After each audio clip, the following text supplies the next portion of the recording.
This week's Torah portion, the world is destroyed because of all the homos. That's about it. Thanks very much. Don't let it happen again. Lost one? Go. Okay. We'll have a brief review of the Parsha. Go over some highlights.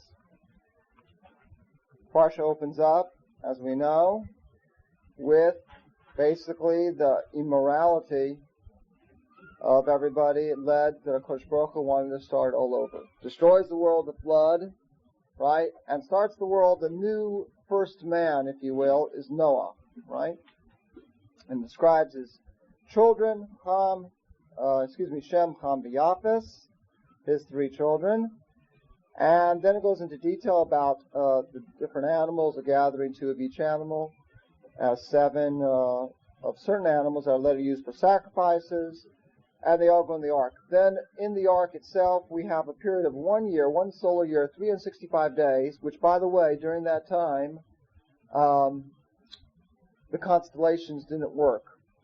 Like, all sorts of things weren't going on. It was a whole different thing. And if you look at the verses, which tells you, this is one of the incidents that we know that you cannot age the earth, because one of the verses that we have here, which is on chapter 7, verse 11, is telling you that it wasn't just the rain that came down from heaven. It was boiling water, number one, and the depths of the earth opened up with all its chemicals, or sulfur, whatever it is, and decomposed things.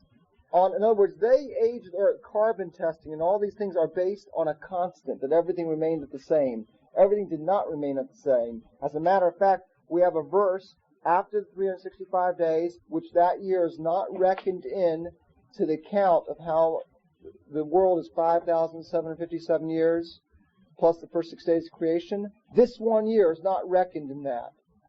It's a separate entity. No such things as seasons. The flood happened in the year 1656, of the real 1656, and until that time, there was no such thing as fall, summer, winter, spring, no such thing as any of that, right? And the proof is we have from our Torah portion that after the flood, HaKadosh Baruch Hu tells Noah, this is chapter 8, verse 22, now you're going to have these different seasons. As a matter of fact, I was trying to read the commentaries on this. It's very hard to determine exactly what it was, but it seems like there was no such thing as the sun spinning on its axis at this time, or didn't rotate. I think it's spinning on its axis. It did not spin. No such thing as seasons for the first 1,656 years. Therefore, they were very healthy. Therefore, they didn't eat meat. The produce was so rich in protein, they used to plant once in 40 years, get a tremendous enrichment from the vegetables and fruit, and they lived for hundreds and hundreds of years, about 900 years, some of them lived. Why? Because constant spring-like weather, which is what it was for 1,656 years, enables a person to live longer. The rigors of the heat and the cold, that can cut down and wear down a person. Therefore, only now, with the seasons, and also because we earned the right, we took care of the animals in the ark, we are given this opportunity to eat animals. I say opportunity for them because it elevates them. And now we're going to need the extra protein, which you get from meat of animals, which we will no longer have in the fruits and vegetables, because there's going to be seasons, they're not going to have their potency. And also, by the way, right here, with the seasons, the HaKadosh Baruch Hu tells, I'm going to cut the span of man down to 120 years. All this goes hand in hand. Okay, we'll stop and take questions. By the way, do not get insulted if I stop the tape for questions, because I've had requests, since the tapes are lent out, that when I say protein, maybe I'm just using it as a very generic term. I don't mean, remember, literally the vitamins of protein. I mean the enrichment and the vitamins and the minerals and whatever it is that compensates that we didn't need to eat meat. Okay, whatever those factors were that made the body, healthy and strong. I do think, by the way, stuff like beans and peanuts do have a lot of proteins. Well, this is part of the yeah. But I mean, I'm not a medical scientist or anything, so I don't know these things. Other questions, Cheryl? This is one I learned from at home. Yeah, the stone's very good. Okay. Going on after the flood, resettlement of mankind on the earth, right? Noah plants a vineyard. He's criticized for that, for planting a vineyard. And we have a tremendously immoral act done by one of his sons to him. Rashi gives two interpretations: castration and homosexuality. And he's therefore cursed, this son and his descendants, to be a slave to the other two. And whether he's literally a slave or not, the Stone Chumash has a very good commentary. Even when they're free, they will not have the spirit of freedom. They'll have the spirit of a slave. They'll want to be on welfare, right? But they will not crave freedom. In other words, other people may be slaves, but they'll always have the inner soul of a free person. And this is not so much a curse as a blessing to Ham, because freedom, if it's misguided by an immoral people and a violent people, can cause their own destruction. Right? You see people out there in the secular world, athletes, whatever it is, or actors, whatever it is, that are endowed with, they get a lot of money, and what happens?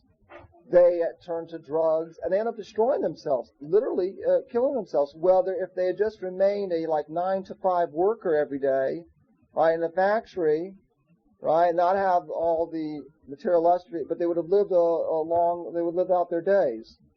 So everything is very relative. Anyways, we have a very good example of this. It's a perfect democracy. Again, we say certain things about nations and their tendencies and their character traits, which are very negative, like Moab and Ammon, not allowed to enter the nation of Israel, the males, because of ingratitude.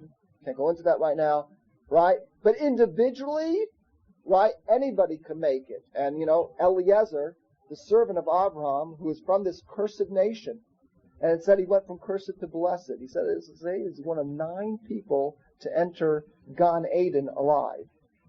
Whatever, paradise alive. I don't know what that means. It's a very high level he reached. Why? Well, God willing, we'll discuss that. We'll find in one chapter, I think it's like 70 verses, he describes himself not by name. Eved Abraham. I'm the servant, I'm the slave of Abraham, I'm the servant of Abraham. Over and over again. Never mentions his name.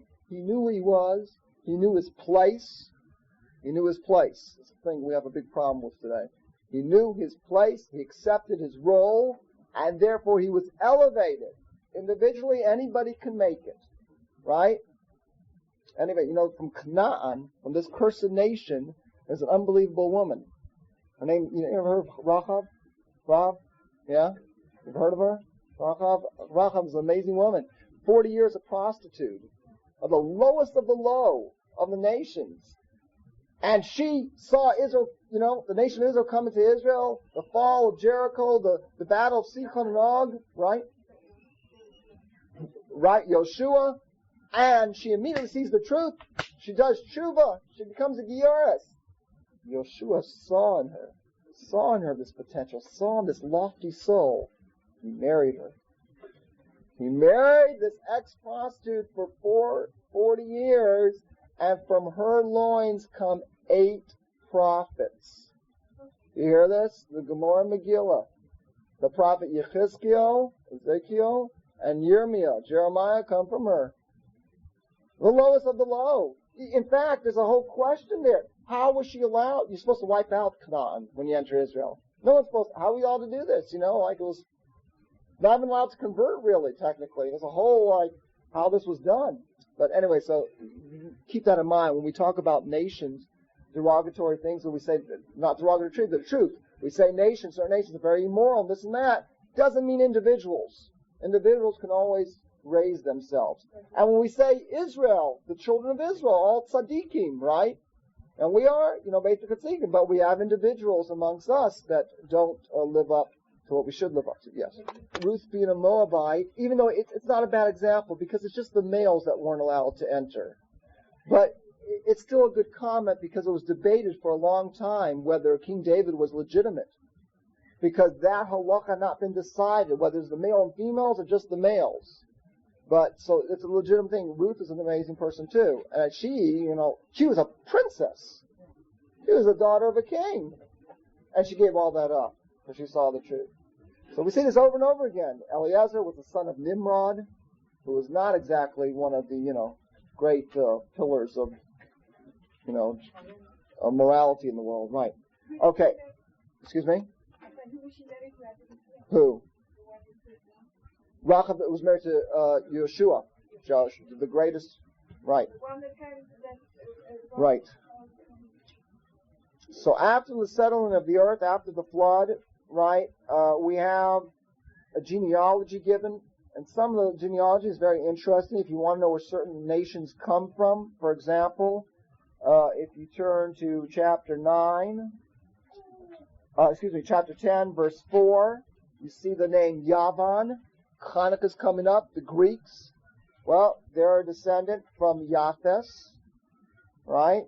One of these three sons. And it's interesting, we have at verse 6 of that same chapter, the children of Ham, Cushim. In Hebrew, the word for Negroes is a Cushim. Ethiopians, Africans, Cushim, right? That is from their descendants. Mitzrayim, the Egyptians, are their descendants, and Canaan. Now there's the one. Now I didn't see this anywhere, so you guys can dismiss this. You can dismiss what I'm going to tell you, but I found it interesting.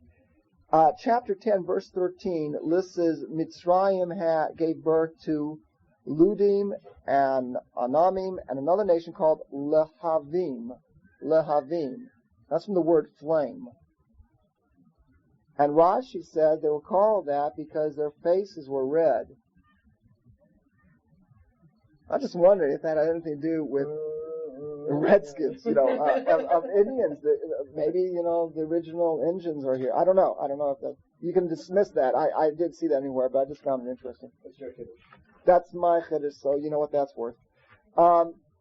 Then we have the end of the Parsha. We have the story of the Dor Haflaga, the Tower of Babel, right? They want to build this tower to support the heavens. That needs an explanation. Tremendous unity, evidently, they had for the wrong reasons. And they're dispersed until this time. Everybody spoke only one language. And that, of course, was Hebrew. Right? That was Hebrew. Lashon HaKodesh was the original language. Now we have all these 70 languages.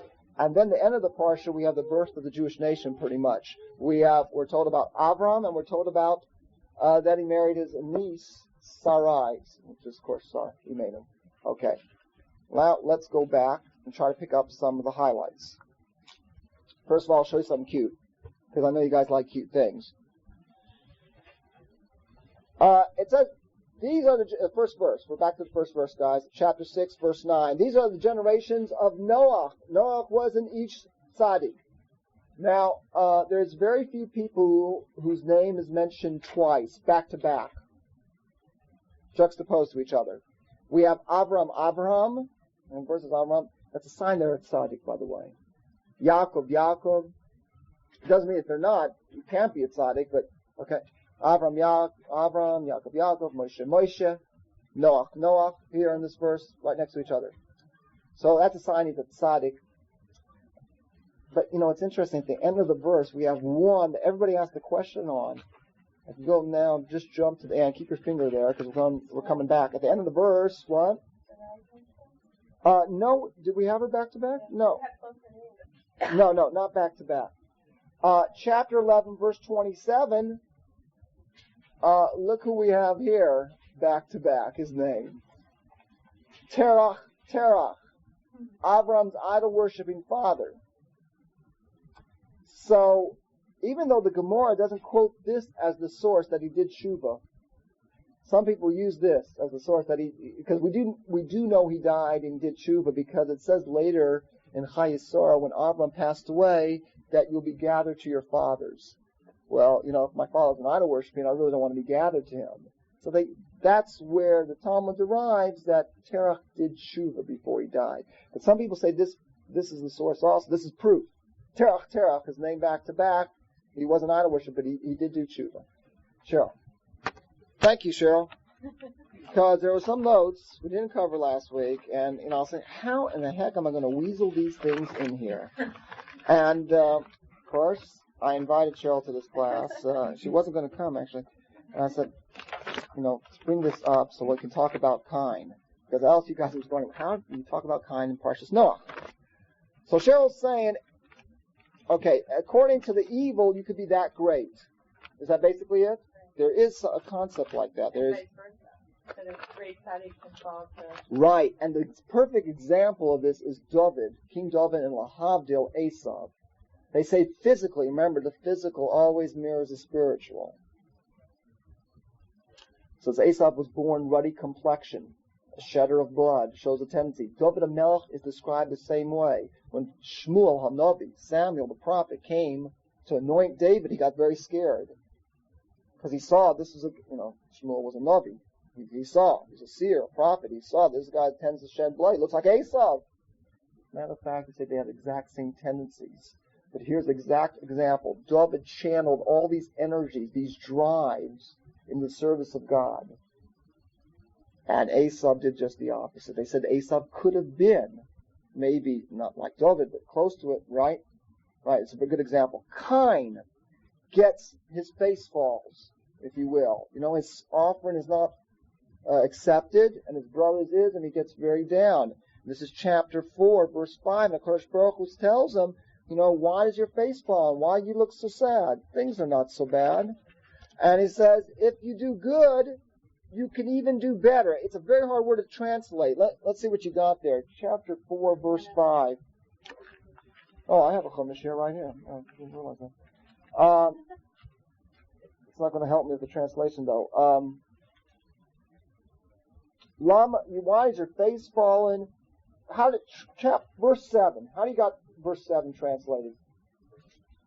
Surely if you improve yourself, you will be forgiven. But if you do not improve yourself, sin rests with you. Okay, not good. So if you do better, says you'll even do better. It's very hard to translate.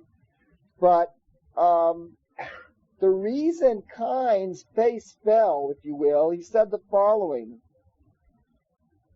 He said, I was born with a bunch of bad mitos, a bunch of bad character traits. And, they overwhelmed me, that I did this act. So, and therefore, Cain got, I got the deck stacked against me, right? I'm born with these evil tendencies, whatever. So HaKadosh Baruch Hu tells him, says, no, I give those im teitiv seis. If you overcome those, if you channel those tendencies, you can even get greater than your brother. And by the way, that was the greatness of King David as compared to Saul, who was also a tremendous tzaddik. But King Shaul was born with an even disposition. And David wasn't. David constantly had to work on himself. And so that's what HaKadosh Baruch Hu was telling Cain. With these bad meals, it's true, you got these tendencies to do bad, right? But you can even get to a higher madrega than your brother Hevel. Because he doesn't have these extreme tendencies, like Cheryl was saying, right? So that's what. But if not, then the verse ends. Sin crouches at the door. It can go either way. So it's interesting. Okay, yeah. Typically, I'm glad you brought it. Individually, that means anything that we're battling against. We don't got a geschmack in learning, or we have a tendency for anger, whatever it is. All these character traits and all these mitos, they're given to us for a specific reason, to accomplish our specific mission and purpose in life. So we have to channel them. They say there's no such thing as a bad character trait. Everything's neutral, and depends how you use it. They say there might be one exception. That's in the area of the conceit.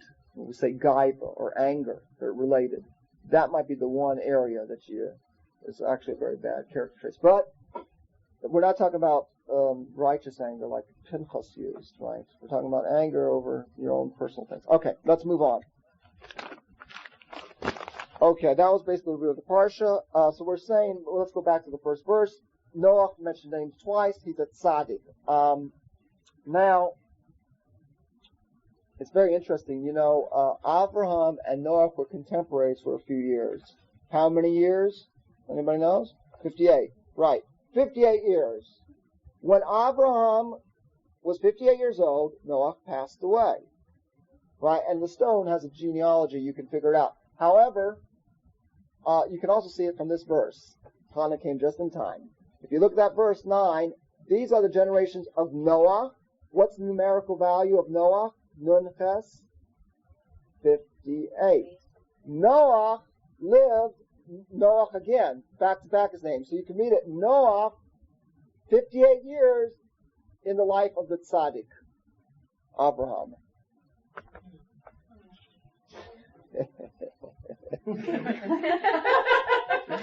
Okay. Well, let me tighten the bolts on this a little bit. Rashi comes down and tells us there's debate. Is this a complimentary thing to Noach or not? Noach was a tzaddik in his generation. If he lived in the generation of Abraham, he wouldn't have been a tzaddik.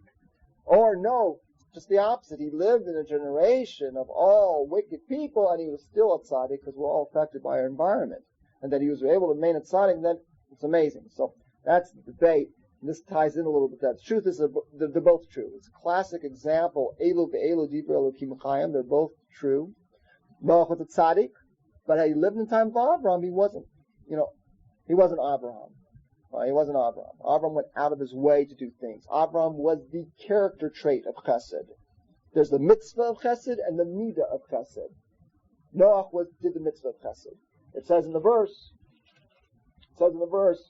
chapter 7, verse 5, Vayas Noach kol asher tzivah Hashem. Anything that Hashem said, Noach did. But Abraham, that's the mitzvah of Chesed, right? Yeah. But Abraham was the midah of Chesed. Abraham's the one that's sitting in his tent 3 days after the Bris Milah in terrible pain, and he's miserable because he can't do a Chesed. That's the midah of Chesed. So they're both true, no doubt about it. Noach was a big, big tzaddik, right? Excuse me. Midah is character trait. I'm sorry. Does that actually be supported by Hashem? Beautiful. Yes, 100%. That Noach needed the support of Hashem. And Abraham, he went out on his own, and he went out and cried out the name of God to everybody. He told people, right, exactly, 100%. That is the source for it. Absolutely. Yes, they darshan that verse. Very good. Okay. Everything has a spiritual counterpart. Very interesting what Cheryl was saying about, a person can go to an extreme with certain, as bad as he is, that means that's how good he could have been. Same thing in the physical universe. If we see a rain, a flood, right, coming down, and a rain, right, Geshem is a metaphor for Torah. This came down in the physical manifestation of this flood. However, how we didn't truly deserve it and spiritualize that Geshem could have been a flow of Torah. You refer to the stone Chumash. We're not going to go into it, but he quotes a Zohar that year could have been a tremendous outpouring from heaven of a spiritual rain, if you will. It could have been a time of Kabbalat HaTorah. Kabbalat HaTorah. Right, we could have gotten the Torah again. Right, but, we could have gotten initially here, but instead we showed ourselves to be too physical, and therefore it came as a marble. But things are set up in heaven where they allow for man's free will, and we could determine what's going to come down. There's going to be a flood. And this year, there's going to be a flood. Right? This answers some of the questions about the blueprint. The Torah's blueprint. It was before the world. There was going to be a flood. What kind of flood? Could have been a spiritual flood or a physical flood. Nineveh. Right? Jonah. Right? Nineveh's going to be overturned, says God. Right? Go to them. It was not destroyed, but it was overturned. It was overturned. They overturned spiritually. They did tshuva. Right? Had they not, it would have been physically destroyed. Okay, that's the exact opposite of what happened here in the flood. Okay. Any questions on that? Okay.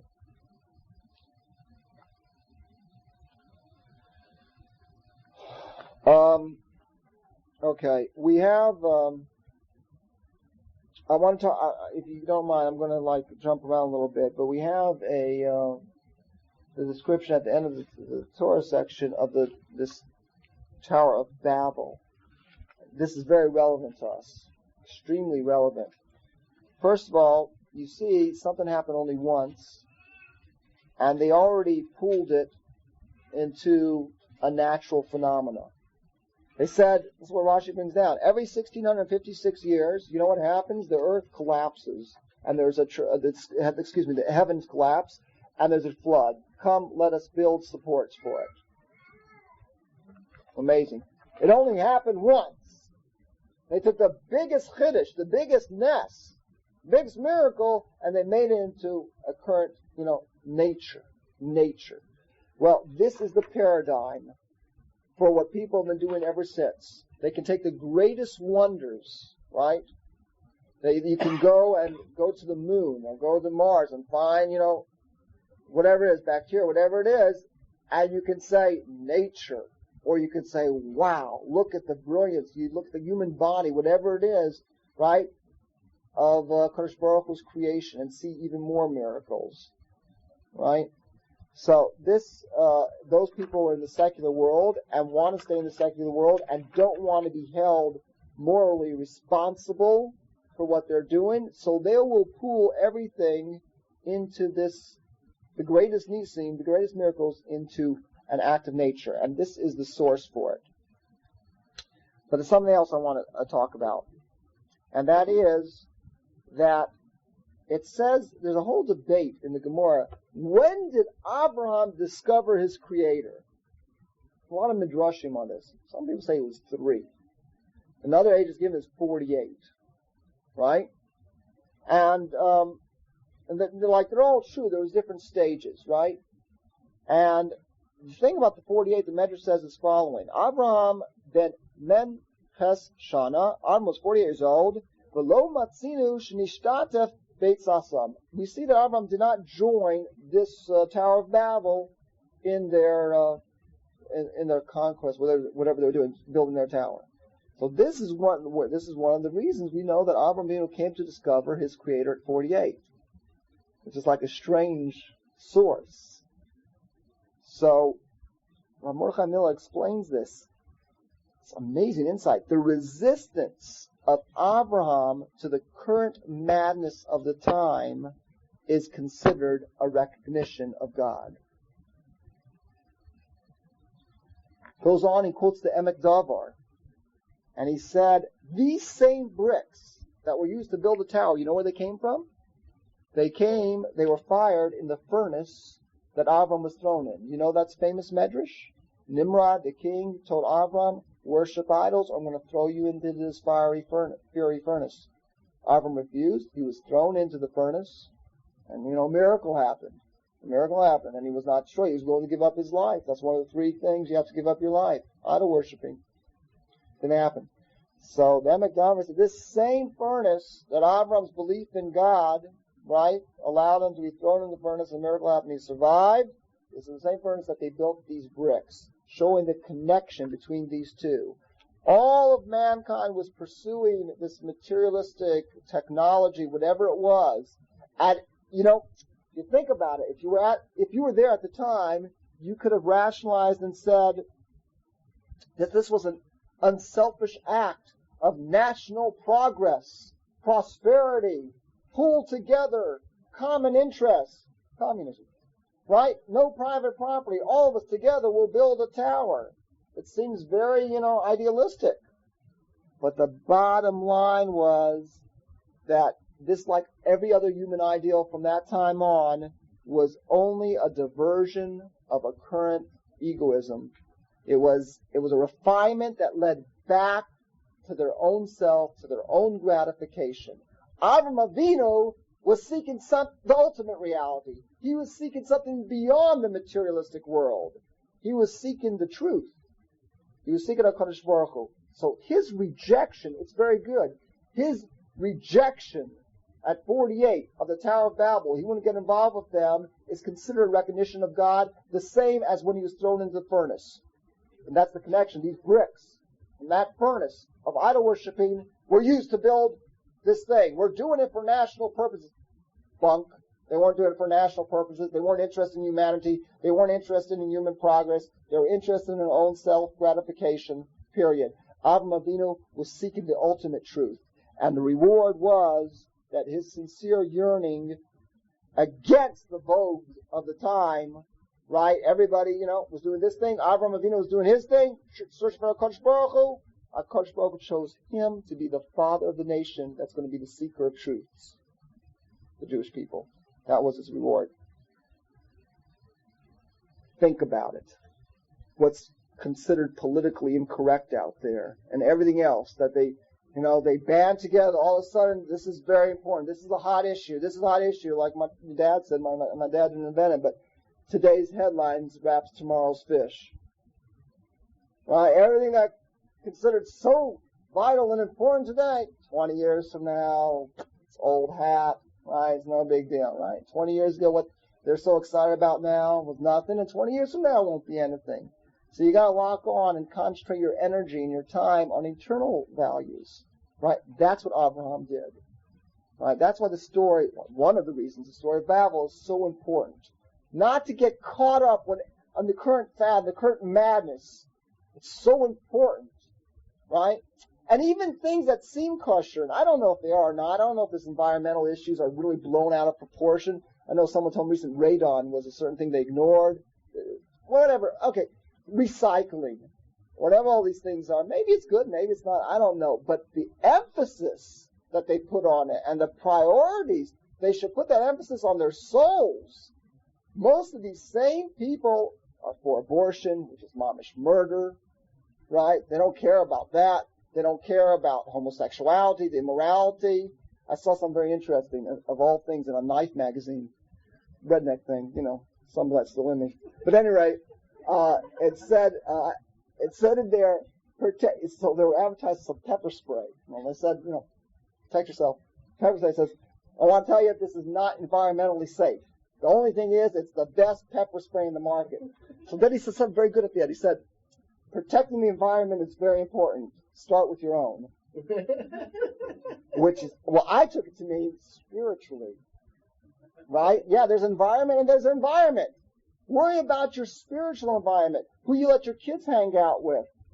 Public schools, whatever it is. Why aren't they concerned about that? Why aren't they concerned about the immorality in the air? Violence on TV, violence in the movie. I hear them shouting. I never hear them shouting about immorality. Some of them do, don't get me wrong, some of them do. But the emphasis on the violence and things they don't put the same emphasis on all the znus, all the disgusting things of immorality in the air. That's all right. So it's a hypocrisy. They all have their own political agendas. All it comes down to money. Don't kid yourself. There's only one eternal value. Avraham Avinu didn't get caught up in this. He went seeking for HaKadosh Baruch Hu. The rest of the world's doing their thing. And Avraham is the pillar of chesed, remember. This is a klintz, the balancing act.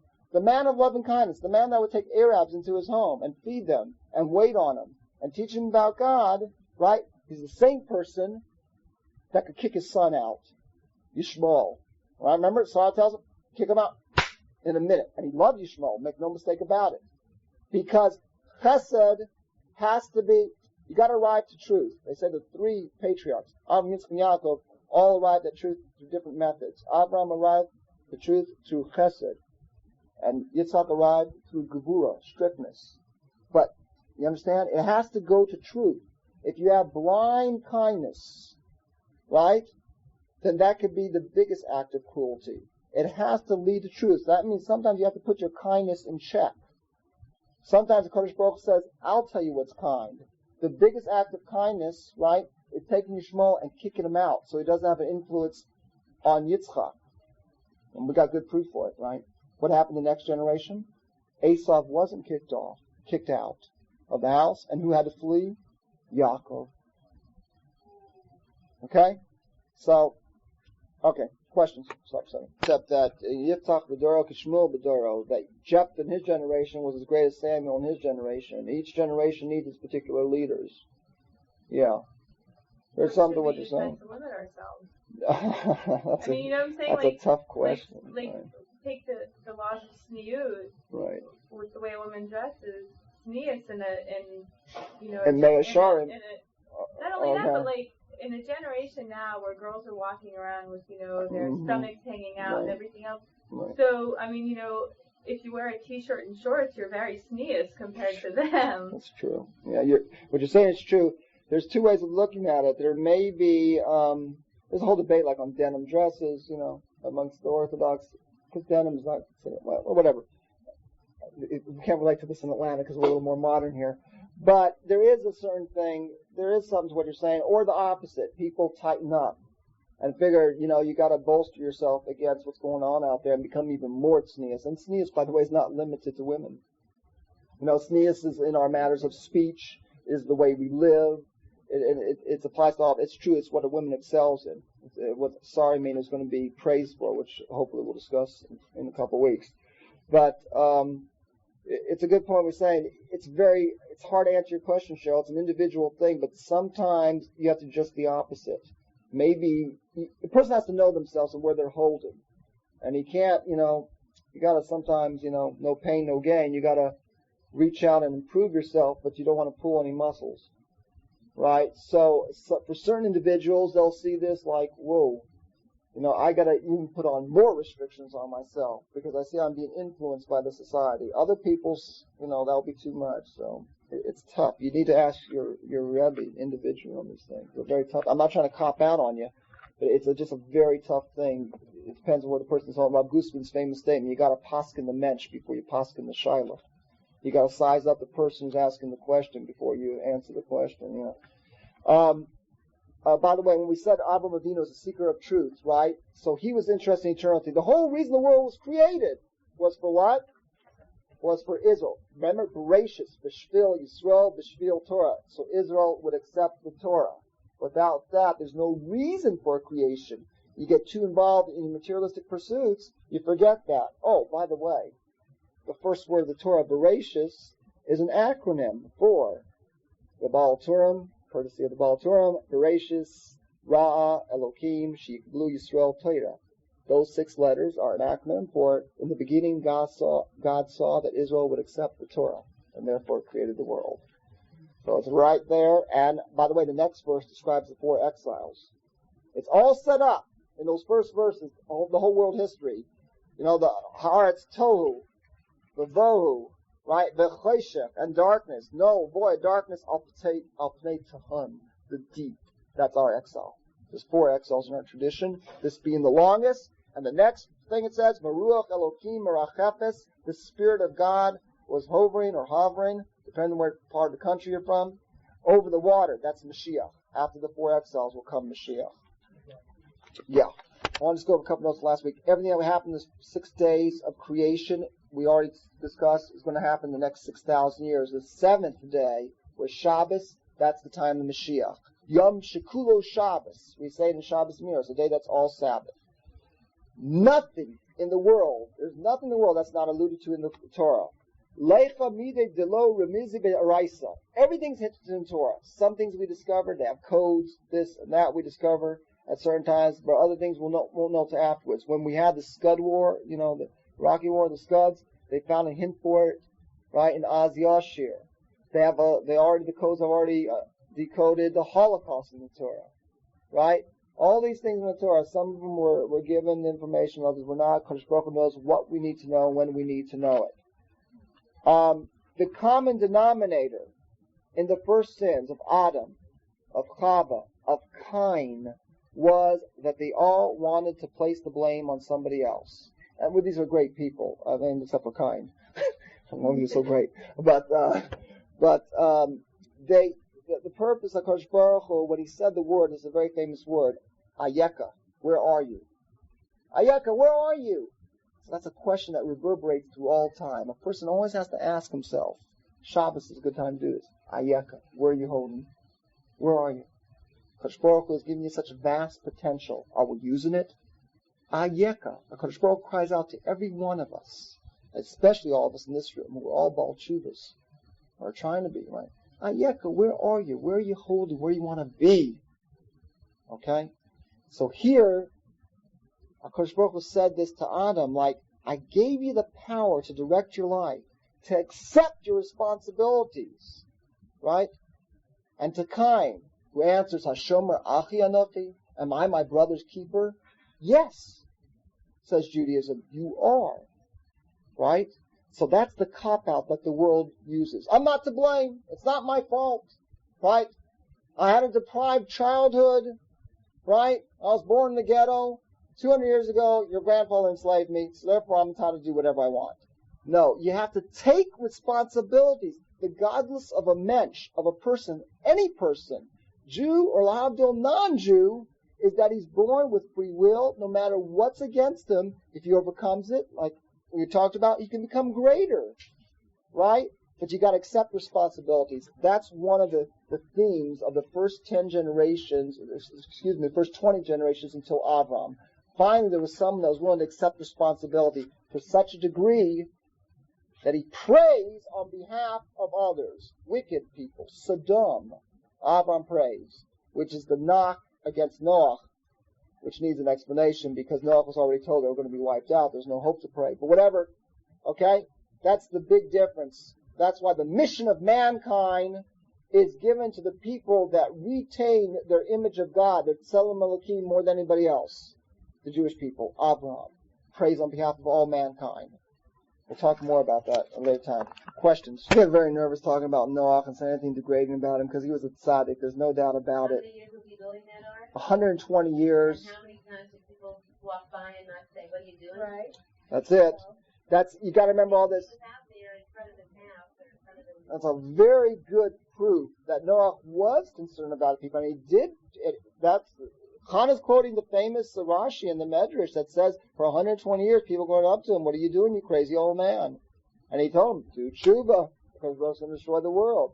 So he did do it. He's called a tzaddik.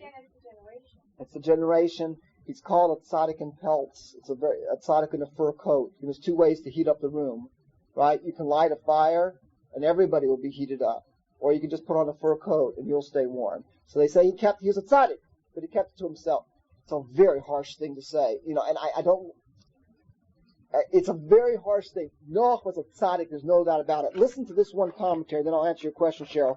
They say, why is it that you bring down? Some people say that it wasn't a complimentary, that he was only a tzaddik in his generation. He lived in time of and wouldn't have been a tzaddik. Listen to Pardes Yosef. He says the only reason they say that, why? Because this is the first time a tzaddik is mentioned in the Torah, and it's giving you a paradigm. You know what's going to happen?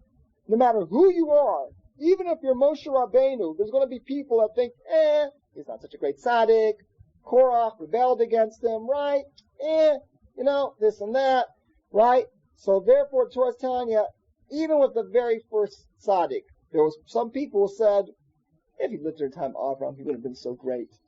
To tell you, in all generations, tzaddikim are going to be, like up there on the hot seat, and people are going to cast stones at him.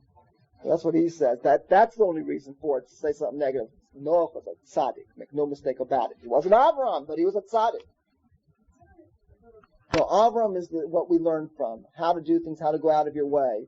But I'd rather learn out from Avram's greatness than say, look at Noach, and this is what not to do. Because he was a great guy, he was a big side. I'm going to have to hold questions for about 5 minutes, please. And then I'll pick it up after class if you don't mind.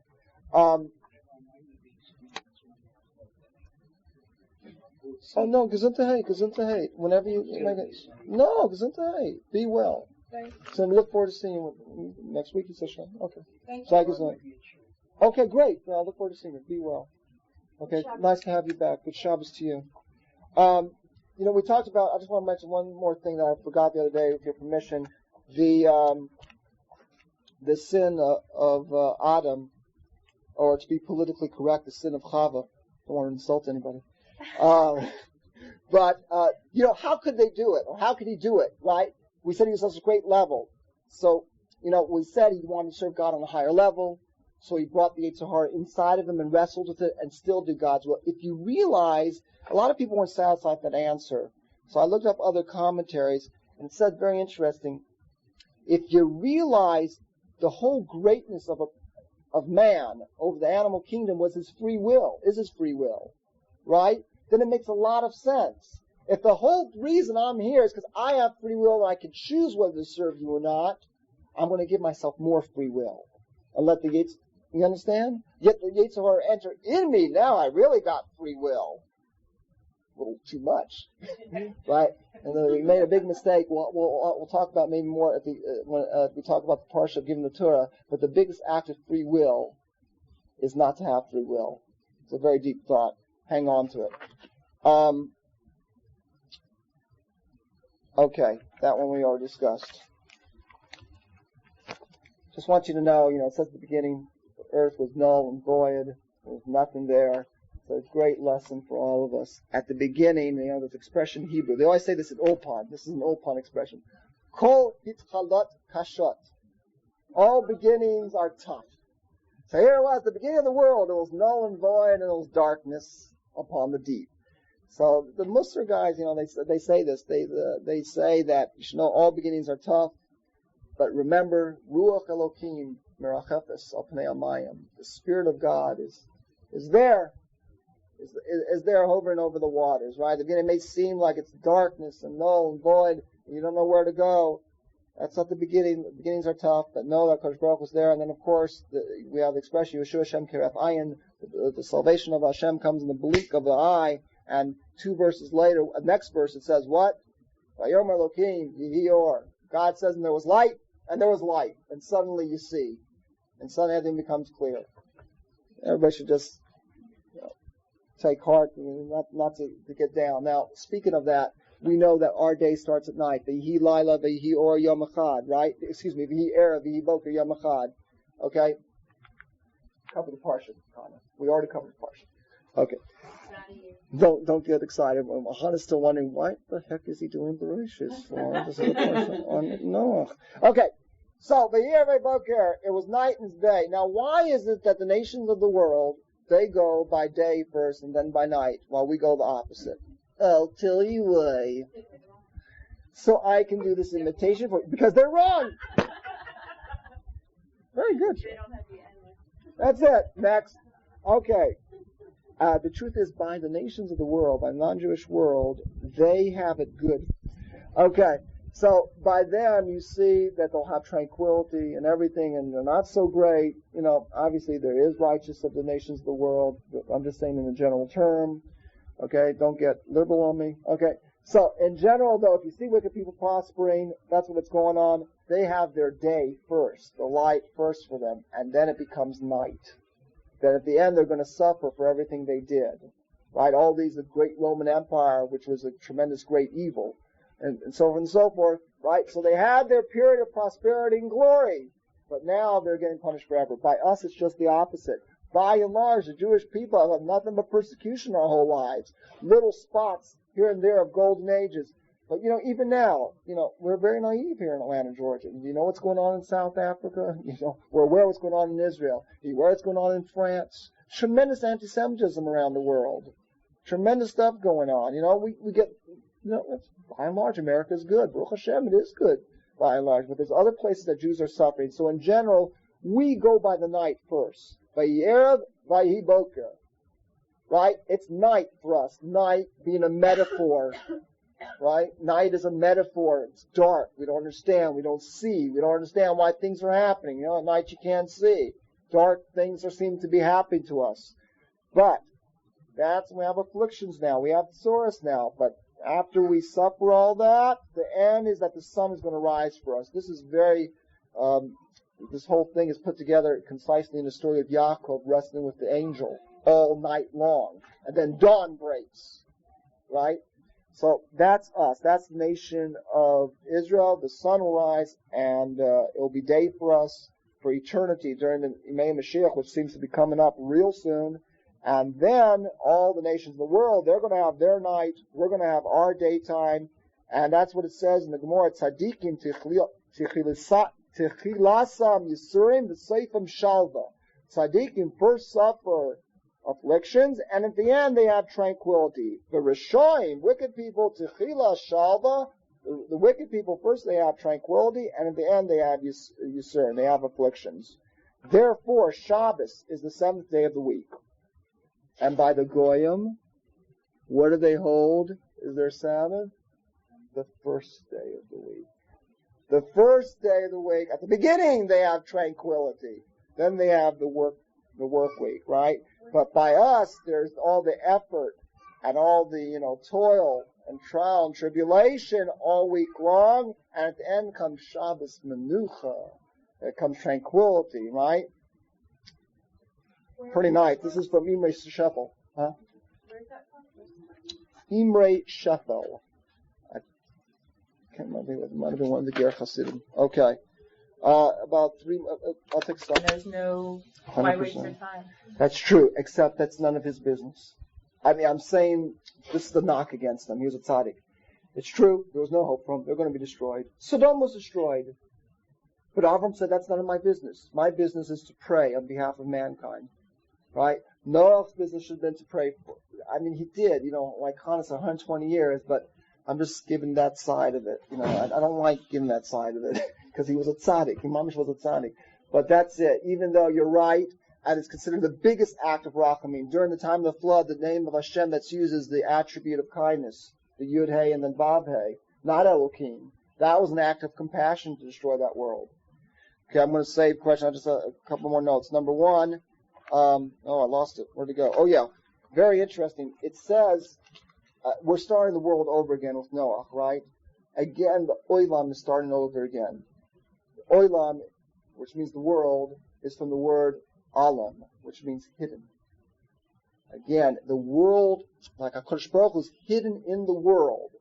Again, like we said last week, and you can see him if you want. In creation, you can see, that's God. No doubt about it. It's impossible all this could have come about coincidence, right? But he's hidden to give enough room for free will. So the Lashon of the some of the mystical books, it says that HaKadosh Baruch Hu is Sasim Begalia, hidden but revealed. Hidden but revealed. Yeah? So I'm just looking at these words. Sasim Begalia. Sasim from the word Hester, hidden. Galia from the word Megillah, open, revealed. So mamish, that's Purim. Megillas Esther. Same words as Stam Begalia, Megillas Esther.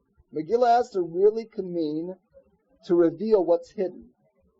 And that's a separate discussion during Purim. We'll find why Purim is the most relevant holiday for us in exile, because it reveals what's hidden.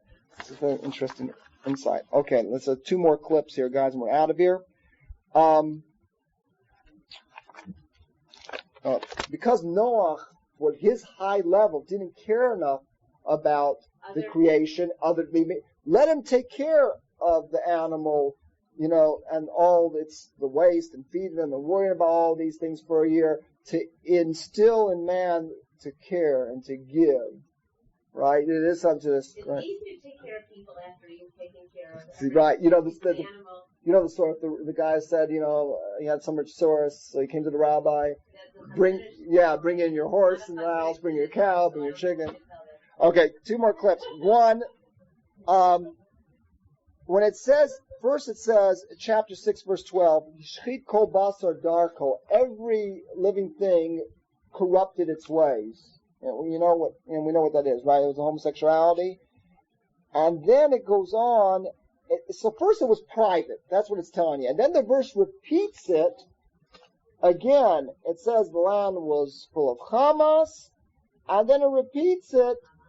Hamas, I know. Isn't it amazing? Everything is in the Torah, right? And then it said, that's right. It's mamish amazing. Even if they don't know why they call themselves, like Russia. It's absolutely amazing. Right. HaKadosh Baruch Hu puts these things like a parent has prophecy when they call their children the names. So the same thing. People don't know why they're calling nations by the names. America is often called Amreka. America, a nation that's empty, devoid of any spirituality. So it says that every living thing corrupted its ways, in singular, right? This is verse 12. So that was done privately, basically. The progression goes that in the next verse, very next verse, 13 at the end, V'nei mashchita mesaretz, and the whole land became corrupted in plural. So he says that's the way it starts. First in private, people stay in the closet where they belong, right? And then gradually people lose their shame, and the immoral behavior becomes an accepted and even a required norm of society. It's exactly what's happening today. And that's what Hashem says, that's it. You got to destroy the world. Why? If you're doing evil and you keep it private, it's bad. It's a sin. But when society accepts it as a norm and even fashionable to do, society condones that as something good. It's all right. It's an alternative relationship. That's it. The world goes into destruction. Rav Emanuel Feldman, said on this that they were warned. Sodom also, the word sodomy, it's from the word Sodom, also immorality, were warned for 25 years. They had earthquakes as a sign for them to do tshuva. Rav Emanuel Feldman said, "What you want to show? Where is it you have the most earthquakes today?" The Prat, San Francisco. Okay. The big lesson that the generation of the flood teaches us, it says, with all these things we talked about, they only had to plant once in 40 years, spring-like weather, they lived to 900 years, is that, it's amazing, it's the Gemara. The Gemara says Kosh Baruch Hu found nothing better for Israel than poverty. I know, that's just like us, we hear that, we go, wow, what's going on here? We should always try to have a good life, shouldn't we? We should, but there's always a tendency when you have it good that you wax fat and you kick, quote unquote. And the generation of the flood said they only rebelled against Hashem. They only became immoral because they had it so well. The material welfare corrupts unless it's harnessed to serve the spiritual. Avram was very wealthy. Look what he did with it, though. Okay? So that, and exact same thing's going to repeat itself with Sodom.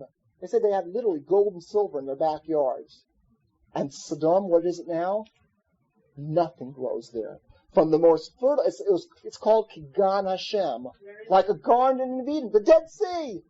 The Dead Sea is Sodom. It's described in the Torah, Kigan Hashem, like the Garden of Eden. That's how it's described in the Torah, no commentaries. Right? And now, nothing grows there. The Dead Sea. Mamish, for once in English, they got it right. The name. The Dead Sea. Nothing grows there. Why? Because you took that materialistic, the most rich, abundant, fertile, materialistic place on earth, and you used it for your own selfish reasons, right? Just pursuing, even if you were pursuing kosher pleasures of the world, of course they pursued completely immorality, right? Instead of using it to enhance your spiritual, you should have tranquility, peace of mind now. You don't have to worry about it, as we've talked about so many times, right? Therefore, it's utterly destroyed. 3 ways of serving Hashem have to be combined, and we're going to close with this. No coincidence. Noach's 3 children that give birth to the new world, if you will, are Shem, Ham, and Yafes. Shem, that means name. We discussed, a name describes the essence of something, right? To see the inner thing of it. What's its purpose? Why is it here? Right? We gave examples, Hebrew words. What's its whole mission and purpose? The name, the essence of something. Cham. What does Cham mean? Hot. Which is passion. Which is enthusiasm. Right? How many times have we heard we shouldn't do mitzvahs by rote? Hergel. That's what it's called. Hergel. Targilim. Exercises. Right? You should do it with a warmth, with enthusiasm. Cham. Yafes. From the word Yafeh. Pretty, right. Yafeh is pretty. So, what does that mean? That, again, external expressions to mitzvahs. We have a concept called Hiddur Mitzvah. A nice estrog box, a nice Shabbos candle lich, beautiful candle lich, right? Nice Shabbos tablecloth, challah board, whatever it is, right? Mrs. Fisher's challah covers, right? Whatever it is, right? All these things are enhancing the mitzvahs. So these are the 3 things that you need for the Yishuv Olam, for the settlement of the world. These 3 things. Now, interesting though, if they're not Noach's bracha, they say, Rav Hirsch says, it was the most far-reaching prophecy of the history of the nations. That bracha that he gives his 3 children. Cham, you're dangerous. The world was just saved. Right? You guys are saved for only one reason. That's what it says. The Midrashim say Noach and his family were saved for only one reason, that they weren't immoral. They weren't homosexuals like everybody else. And what does this guy do when he comes off the ark? A completely immoral, absurd thing. With his father and then castrates. Completely absurd. You're just saved because of this. Cham You have something, the passion, all this. Unfortunately, Ham can also mean you're in heat, right? So you got to channel that in the tents of Shem. You got to be his servant, right? And we talked about Eliezer becomes, goes to blessed, enters Gan Eden alive because he accepted his role. You got to channel that. If it's left on its own, you'll go wild. You'll degenerate. You'll build houses of, Roman orgies. That's what will happen if it's left unchecked and not guiding spirituality. Guiding spirituality, you can have this islavus, an enthusiasm, a warmth, a breath in serving Hashem. Yafis. Who comes from Yafis? Well, one of the big people who come from Yafis is Greece. And Hanukkah coming up. That's why I talk about Yafes. Noach says you got to dwell in the house of Shem. You don't have to be a slave to it, but you have to dwell in the house. Why? Because external expression, beauty, art, drama, the human body. They had naked wrestling, right? The human body. All these things are beautiful forms, external expressions, great, but by themselves they're corrosive, right? An emptiness. You're just, you're beautifying an empty vessel with nothing inside of it, right? But if you use it and channel it in spirituality, then already, the more brilliant the culture, the more intense and petrifying its darkness. If you use beauty for its own sake. What is Yahweh known for? Of those exiles we said in the first verse of the Torah? Cheshech, darkness. That beauty was used for its own sake. Without any spiritual substance, that became darkness. They built temples of passion. They descended to immorality, right? And they defied that as the purpose of their existence. Right? So that's the blessing Noach gives Yafis and Ham. You have to channel it in the service of Hashem to find, or else it's just going to cover a corrosive emptiness. The last thing, you could do the same mitzvah and get two different rewards for eternity.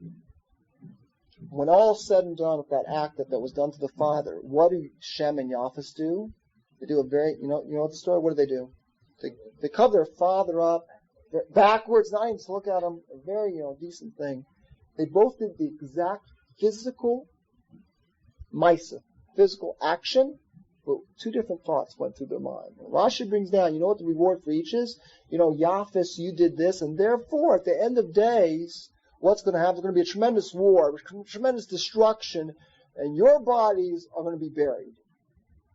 You covered your father's nakedness, your nakedness will be covered, so to speak. And Shem, for your act in this, you covered your father with a garment. You're going to get a garment for all eternity called tzitzis. Now, it seems like Yafis got the raw deal here. Every time you wear tzitzis, right, you get eternal reward.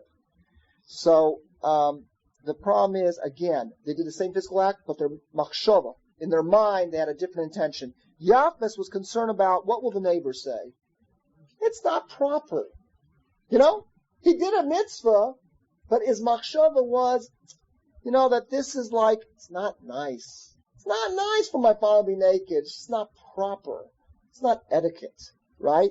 And therefore he was rewarded accordingly in the superficial world, in this world, with a proper burial.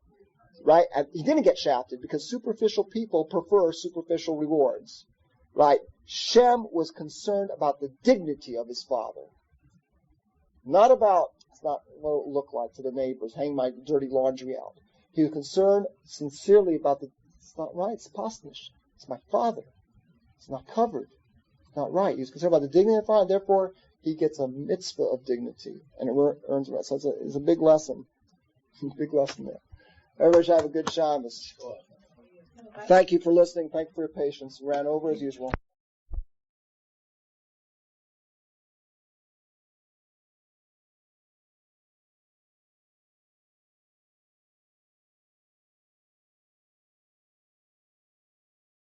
Thank you for listening